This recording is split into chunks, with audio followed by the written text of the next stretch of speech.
G'day, my name is Matt from Sunny Digital, a digital advertising agency based on the Sunshine Coast. And if you are considering starting an e-commerce business or you've just started one, going through the stages of building the website, sourcing your products, and are pretty close to actually selling your first products online, fulfillment is something that you'll need to get up to speed with pretty quickly.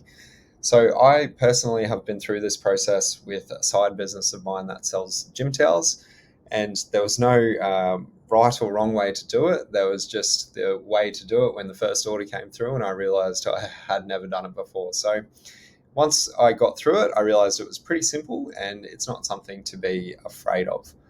So there are three key things that you're going to need from a fulfillment standpoint to break it purely into basics. You're going to need packaging. So whether that's a bag, as pictured here, or a cardboard box, or however big your product is, will dictate what kind of packaging you need and the fragility of it too, of course. Heaps Good is a good Australian business, has a range of mailing bags and boxes that are friendly on the environment, and they do look great when they arrive.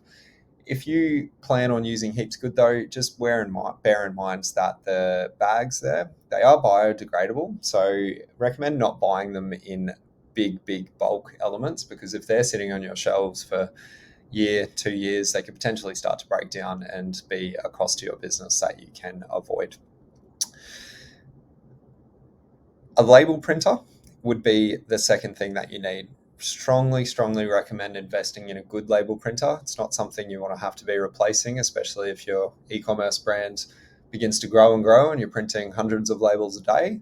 And look for the little benefits that the more expensive label printers can provide. So wireless printing, so you don't always have to be connected, printing remotely as well. And what you'll need as well is labels. So a typical e-commerce label is 6x4. And then setting up your printer settings as well so that you can do this is something I definitely set a couple of hours aside for, because once you've set it up, you shouldn't have to touch it again. But there are some finicky details, whether you're using a Mac or a PC or your phone even, to ensure that your label printer can be printed out and is recognizable by whichever distribution network you're deciding. The other thing, which isn't a necessity, but we do recommend, is a support email address. So if a customer needs to return an item or get in contact with someone about changing an address or something like that, having a branded domain support email address or shipping at brand A, for example, highly professional, gives your brand a better look and makes the customer experience a little bit more seamless. If you're like me and have an e-commerce business on the sides compared to your main day-to-day 9 to 5, in Gmail and other mail apps for that matter, you can actually set up a forwarder. So what I've done personally is set up a forwarder from the side business so that any emails that go to it get forwarded straight to my main email inbox, which I'm in 9-10 hours a day. And then if I see something come through, I'll quickly log into the other one, sort out whatever it is, and then jump back into my main one. Once you've got the label printer and the packaging and you've actually packaged up your first order, it comes time to figure out how you're going to deliver it. So if you use Shopify, for example, which we have another video on, then you can choose how you want your package to be delivered. So two really common and really good solutions would be Sendle and Australia Post. So if you're using Australia Post, you will need to create an online business account with them and purchase labels through them as well. So that option will come up when you go to click fulfill inside Shopify. The other option you can look at is something like Sendle, which I personally prefer. And the reason I personally prefer Sendle is it has the same functionality. It will still print out a label.